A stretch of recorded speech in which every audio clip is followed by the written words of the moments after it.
شروع کرتا ہوں اللہ کے نام سے جو بڑا مہربان نہایت رحم کرنے والا ہے۔ معزز ناظرین، السلام علیکم۔ آج کا ہمارا موضوع بنی اسرائیل کے 3 لوگوں کی آزمائش کا واقعہ ہے۔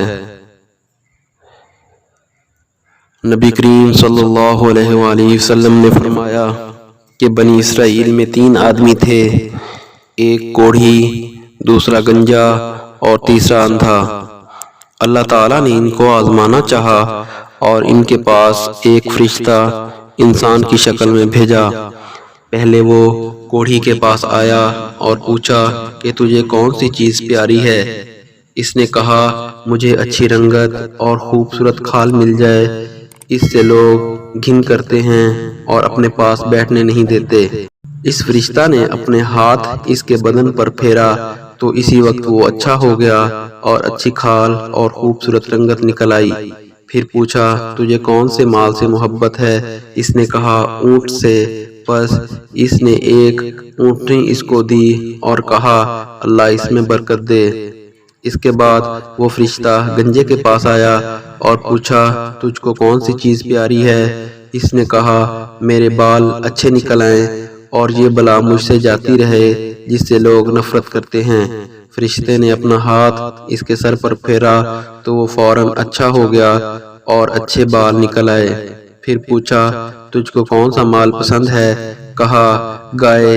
پس اس کو ایک گائے دے دی اور کہا اللہ تعالیٰ اس میں برکت دے۔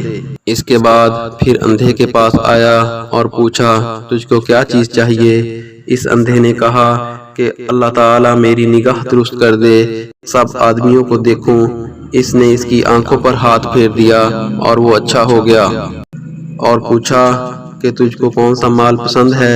اس نے کہا بکری۔ پس اس کو ایک بکری دے دی گئی۔ تینوں کے جانوروں نے بچے دیے۔ تھوڑے دنوں میں اس کے اونٹوں سے جنگل بھر گیا اور اسی طرح اس کی گایوں اور بکریوں سے بھی جنگل بھر گیا۔ پھر وہ فرشتہ خدا کے حکم سے پہلی صورت میں کوڑھی کے پاس آیا اور کہا میں ایک مسکین آدمی ہوں، میرے سفر کا سارا سامان ختم ہو گیا ہے اور منزل مقصود تک پہنچنے کا کوئی سلسلہ نہیں سوائے خدا کے اور تیرے۔ میں اللہ کے نام سے جس نے تجھ کو اچھی رنگت اور عمدہ کھال عطا فرمائی، میں تجھ سے ایک اونٹ مانگتا ہوں کہ اس پر سوار ہو کر اپنے گھر پہنچ جاؤں۔ اس کوڑھی نے کہا یہاں سے چلا جا، مجھے بہت سے حقوق ادا کرنے ہیں، تجھے دینے کی اس میں گنجائش نہیں ہے۔ فرشتہ نے کہا کہ شاید تجھ کو میں جانتا ہوں، کیا تو کوڑھی ہی تھا کہ لوگ تجھ سے گھن و نفرت کرتے تھے، اور کیا تو مفلس نہ تھا؟ پھر خدا نے تجھ کو اس قدر مال عنایت فرمایا۔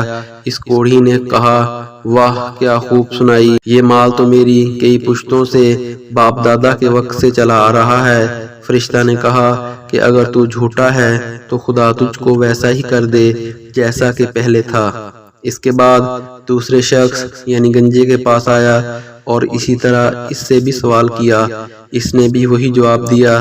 فرشتہ نے کہا اگر تو جھوٹا ہے تو خدا تجھ کو ویسا ہی کر دے جیسا تو پہلے تھا۔ اس کے بعد پھر اندھے کے پاس گیا اور کہا کہ میں مسافر ہوں اور میرے پاس سامان نہیں ہے، آج خدا کے سوا اور پھر تیرے کوئی میرا وسیلہ نہیں۔ میں اس کے نام پر جس نے تجھ کو دوبارہ نگاہ بخشی، میں تجھ سے ایک بکری مانگتا ہوں کہ اسے اپنی کاروائی کر کے سفر پورا کروں۔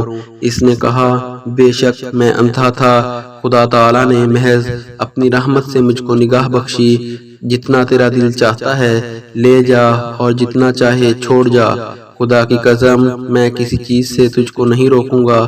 فرشتے نے کہا کہ تو اپنا مال اپنے پاس رکھ، مجھے کچھ بھی نہیں چاہیے، فقط تم تینوں کی آزمائش مقصود تھی سو وہ پوری ہو گئی، خدا تجھ سے راضی ہو اور ان دونوں سے ناراض ہوا۔ معزز دوستو، خیال کرنا چاہیے کہ ان دونوں کوڑھی گنجے کو ناشکری کا کیا نتیجہ ملا کہ ان سے تمام نعمتیں چھین لی گئیں، جیسے تھے ویسے ہی ہو گئے اور خدا ان سے ناراض ہو گیا۔ دنیا اور آخرت دونوں نامراد ہوئے۔ اس اندھے کو شکر خداوندی کی وجہ سے کیا عوض ملا کہ اس کے مال میں مزید اضافہ ہو گیا۔ خدا اس سے راضی ہوا اور دنیا و آخرت دونوں میں کامیاب ہوا۔ آخر میں ہم سب مل کر دل کی گہرائیوں سے دعا کریں کہ اللہ تعالی ہمیں اس واقعہ سے سبق اور عبرت حاصل کرنے اور نیک اعمال کر کے اپنی آخرت بنانے کی توفیق عطا فرمائے، آمین ثم آمین۔ اس طرح کی مزید ویڈیوز دیکھنے کے لیے ہمارے چینل کو سبسکرائب کریں۔ شکریہ۔